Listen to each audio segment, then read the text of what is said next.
And the other thing is you've got to have credit, because if you run out of that bit of money, you might do everything right and have a lot of money to cover, but it still might not be enough. So you've got to have, it's kind of like going across a lake or an ocean or something. You get to halfway, you still got to go either halfway to finish or halfway to go back. You don't want to get stuck in the middle, no man's land.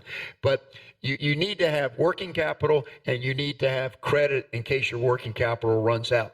And I've given lots of comments in my shows and in my seminars that if you're a person, and this is a lot of people that are incarcerated, they don't have any credit at all, and they don't have anybody whatsoever. I teach that the very best way to establish your credit quickly is to have a cosigner, clean everything up, and have somebody willing to risk their good name for you so you can move forward quickly.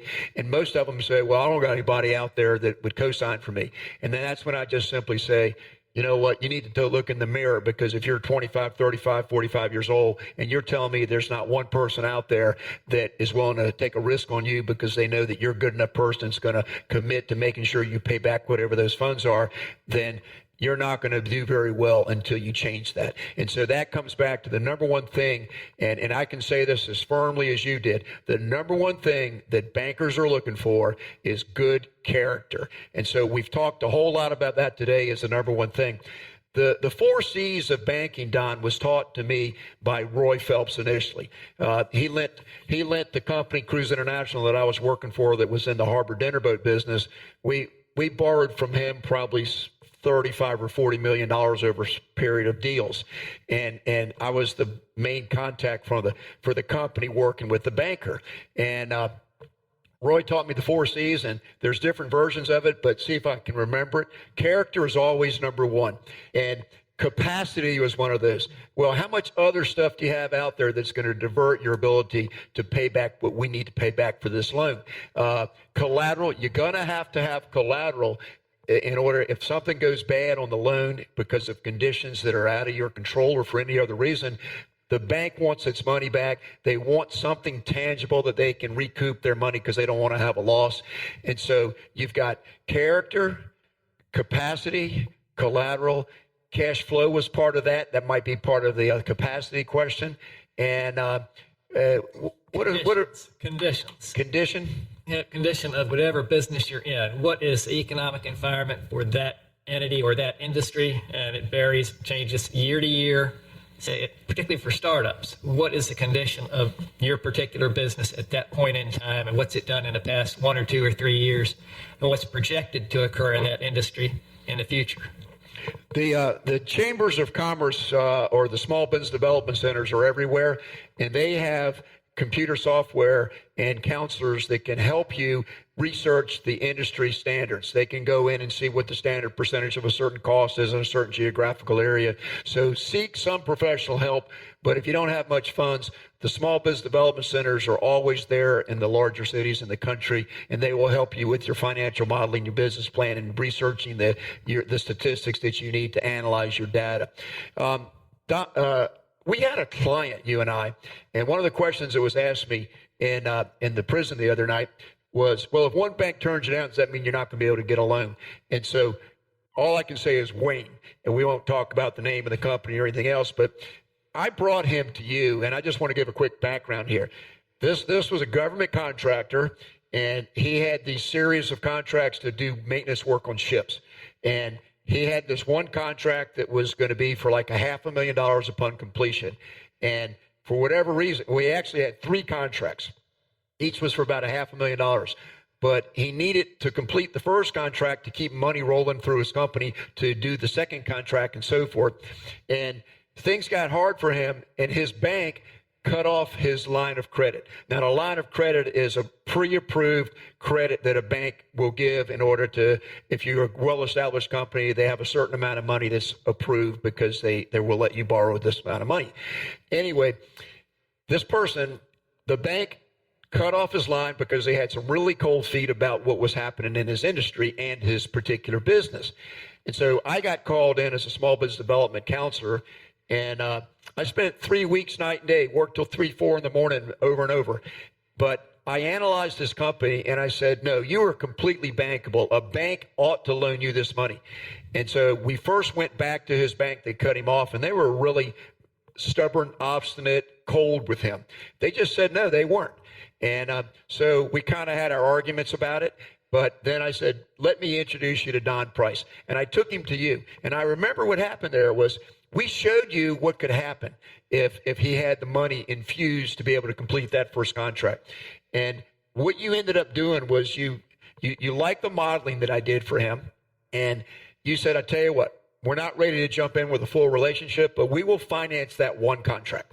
And if you can complete that, we'll finance your second contract. And if I think it worked like this, he completed the first contract, you financed the second contract, and then you gave him a line of credit for $1 million so he could work freely for the next year on any other contracts that he got. And he ended up doing a tremendous thing. I helped him negotiate the sale of his business for $7 million a couple years later, and he was always appreciative to me, and it turned out good.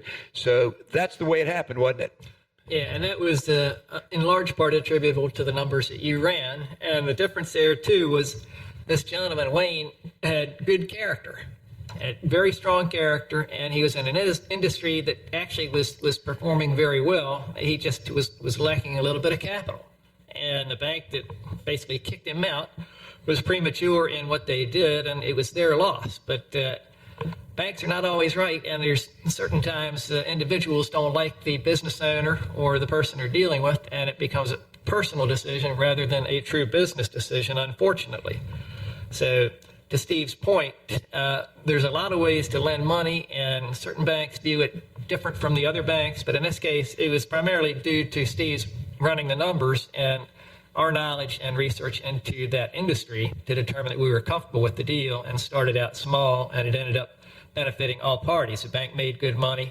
Steve's client was very happy, and he sold the company and made a lot of money and retired. So it worked well all the way around, and that's how it should work. But banks are not always correct. The other bank was wrong in their assessment, and fortunately, we were the beneficiary of it. Yeah, it was great. It was great for everybody. But that was the answer to all banks don't think alike, and you just have to find the bank that's the one that is most comfortable with you, that you're the most comfortable with. Well, Don, let's take it to kind of summarizing what we're doing. So if we wanted to do a show today to try to help people know more about how to get a bank loan, can you sum up from your point of view in a minute or two what the whole summary would look like here? Yeah, big picture, if you're going to start your own business, considering it, do your homework. That's number one. Implement that homework into your business plan. Consult with everybody in that field that you're considering going into to get as much information as possible.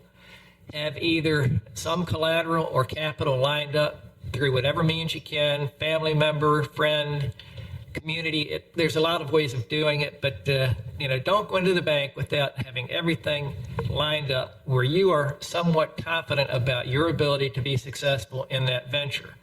If the banker isn't comfortable with your knowledge and the way you feel about the probability of success, you're not going to get the loan. It's as simple as that. And go to whatever small business group that's in your community. Check into everything in regard to the business, the industry that you're getting into, and just do your homework. That's really it. And then the character factor, and a good point that Steve made, you need to have credit, and credit's not easy to obtain, but open a savings account, open checking accounts, so on. Treat them properly. Don't have overdrafts, and try and get a credit card. And if you need a cosigner to help establish credit, the same way. You can start out small, have a friend co-sign for you, and establish your credit. It goes a long ways towards helping you accomplish the granting of a loan. So first thing is, or the primary thing is, just do your homework and know as much about the venture you want to get into as you possibly can. And that's going to take a lot of time, but it'll be well worth it when you get the loan approved. That's a great summary, Don. So what I'm going to do now, just to close off the show, is say a couple things, and we'll end it. First of all, is I think the single most important thing is your integrity. You have to be the kind of person that will do what you say you're going to do, and you can't pull the wool over somebody's eyes. You can't just try to feel like you're going to sell somebody on something. And I love the show Have Gun Will Travel with Paladin from the late 50s and 60s, and I quote it. I actually said 7 of the guys in my class the other night at Northeast, they remembered Paladin. And I said, well, Paladin would have said this: if it seems too good to be true, then it probably isn't true. And so the bottom line is that, be realistic and exercise integrity and get your life straight at home. Make sure you know your personal budget, know what your needs are, because you won't want to get in business and have your personal situation pull you backwards. And so with that said, Don, I just want to thank you for sharing your time this morning with us to be able to help educate people and how to do things with loans. But what I want to say is this: please, anybody that has additional questions, rightthink.org. We're here for you, and we'd be glad to help you through your idea and steer you in the right direction. So, Don, thanks for being with us today. Thank you, Steve. I appreciate it. You're welcome. God bless everybody. We'll see you next week. Thanks for listening to Right Thinking with Steve Copeland. I look forward to being with you again next week. And remember, don't quit, plan ahead, it will get better. God bless you and have a great week.